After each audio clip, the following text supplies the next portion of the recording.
شروع اللہ کا نام لے کر جو بڑا مہربان نہایت رحم والا ہے۔ بے شک انسان پر زمانے میں ایک ایسا وقت بھی آ چکا ہے کہ وہ کوئی قابل ذکر چیز نہ تھا۔ ہم نے انسان کو ملے جلے نطفے سے پیدا کیا تاکہ اسے آزمائیں، تو ہم نے اس کو سنتا دیکھتا بنایا، یقیناً ہم ہی نے اسے رستہ بھی دکھا دیا۔ اب خواہ شکر گزار ہو خواہ ناشکرا۔ بے شک ہم نے کافروں کے لیے زنجیریں اور طوق اور دہکتی آگ تیار کر رکھی ہے۔ جو نیکوکار ہیں وہ ایسی شراب پیئیں گے جس میں کافور کی آمیزش ہوگی۔ یہ ایک چشمہ ہے جس میں سے اللہ کے بندے پیئیں گے اور اس میں سے چھوٹی چھوٹی نہریں نکال لیں گے۔ یہ لوگ نظریں پوری کرتے ہیں اور اس دن سے جس کی سختی پھیل رہی ہوگی خوف رکھتے ہیں، اور باوجود کہ ان کو خود کھانے کی چاہت ہوتی ہے مگر فقیروں اور یتیموں اور قیدیوں کو کھلاتے ہیں، اور کہتے ہیں کہ ہم تم کو محض اللہ کی خوشنودی کے لیے کھلاتے ہیں، نہ تم سے بدلہ چاہتے ہیں اور نہ شکر گزاری۔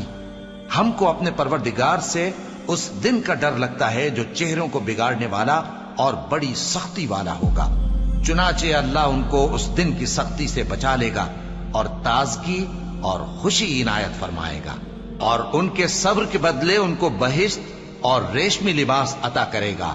اس میں وہ تختوں پر تکیے لگائے بیٹھے ہوں گے، وہاں نہ دھوپ کی حدت دیکھیں گے نہ سردی کی شدت۔ ان پر درختوں کے سائے قریب ہوں گے اور میووں کے گچھے جھکے ہوئے لٹک رہے ہوں گے، اور خدام چاندی کے برتن لیے ہوئے ان کے ارد گرد پھریں گے، اور شیشے کے نہایت شفاف پیالے اور شیشے بھی چاندی کے جو ٹھیک اندازے کے مطابق بنائے گئے ہیں، اور وہاں ان کو ایسی شراب بھی پلائی جائے گی جس میں ادرک کی آمیزش ہوگی۔ یہ بہشت میں ایک چشمہ ہے جس کا نام سلسبیل ہے، اور ان کے پاس لڑکے آتے جاتے ہوں گے جو ہمیشہ ایک ہی حالت پر رہیں گے۔ جب تم ان پر نگاہ ڈالو تو خیال کرو کہ بکھرے ہوئے موتی ہیں، اور بہشت میں جہاں آنکھ اٹھاؤ گے کثرت سے نعمت اور عظیم الشان سلطنت دیکھو گے۔ ان کے جسموں پر دیبا اور اطلس کے سبز کپڑے ہوں گے، اور انہیں چاندی کے کنگن پہنائے جائیں گے، اور ان کا پروردگار ان کو نہایت پاکیزہ مشروب پلائے گا، فرمائے گا یہ تمہارا صلہ ہے اور تمہاری محنت ہمارے ہاں مقبول ہوئی۔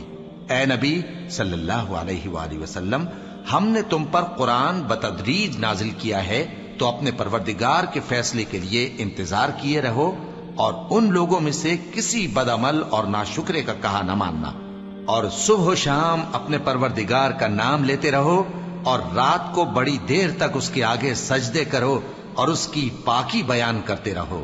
یہ لوگ دنیا کو دوست رکھتے ہیں اور قیامت کے بھاری دن کو پس پشت چھوڑے دیتے ہیں۔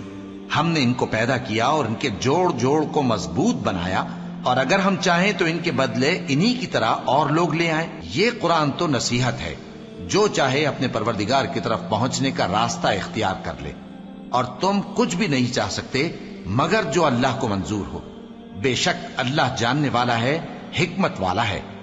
وہ جس کو چاہتا ہے اپنی رحمت میں داخل کر لیتا ہے، اور ظالموں کے لیے اس نے دکھ دینے والا عذاب تیار کر رکھا ہے۔ اللہ اکبر، اللہ